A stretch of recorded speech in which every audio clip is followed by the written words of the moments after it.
हमेशा उम्मीद और संघर्ष साथ लेकर आती थी। गांव के छोटे से मिट्टी के घर में मोहन अपनी पत्नी ललिता के साथ रहता था। मोहन दिन भर खेतों में मेहनत करता और शाम को ललिता के हाथ की रोटियां उसे सुकून देती। ललिता, चाहे हालात जैसे भी हो, मैं तुम्हारे चेहरे की मुस्कान कभी खोने नहीं दूंगा। मोहन, हमारे पास सब कुछ नहीं है, पर मेहनत और सच्चाई है। यही हमारी सबसे बड़ी ताकत है। अचानक सुबह दरवाजा जोर से पीटा गया। भी बाकी है, ब्याज दुगुना होगा। अगर नहीं दिया तो खेत जब्त कर लूंगा। ठाकुर जी, जितना था सब चुका दिया, मेरे पास और कुछ नहीं है। उस रात ठाकुर ने अपने नौकर भैरव को बुलाया। भैरव, मंदिर से आभूषण चोरी कर लाओ, फिर मोहन पर इल्जाम लगेगा और गांव से बाहर निकाल दिया जाएगा। ठीक है सेठ जी, जैसा आप कहें। अगली सुबह मंदिर में हंगामा मच गया। हे राम, मंदिर के आभूषण चोरी हो गए।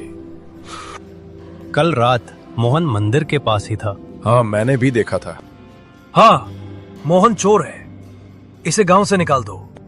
नहीं, मैंने कुछ नहीं किया, मैं निर्दोष हूं। गांव से निकाले गए मोहन और ललिता जंगल की ओर निकल पड़े। वहीं उन्हें एक तीतर मिला जिसने बोलना शुरू किया। हाँ इंसान, मैंने देखा था, ठाकुर और उसका नौकर चोरी कर रहे थे। अगर तुम चाहो तो मैं गवाही दूंगा। तुमने सब देखा? तो चलो मेरे साथ गांव चलते हैं।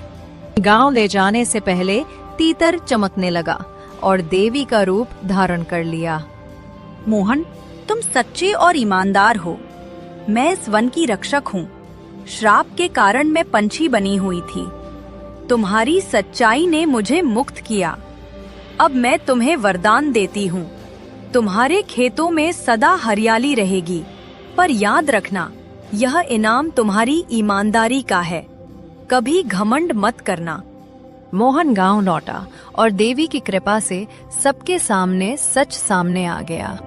गांव वालों, सच्चाई यही है, चोरी ठाकुर और उसके नौकर ने की थी। ये देवी स्वयं गवाह है। हमसे भूल हुई मोहन, हमें माफ कर दो।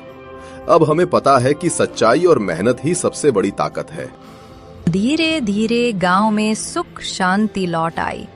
मोहन और ललिता की जिंदगी मेहनत और ईमानदारी से भरपूर रही और गोपालपुर गांव ने ये सीख ली कि सच चाहे कितना भी दबा दिया जाए, आखिरकार उसकी जीत होती है।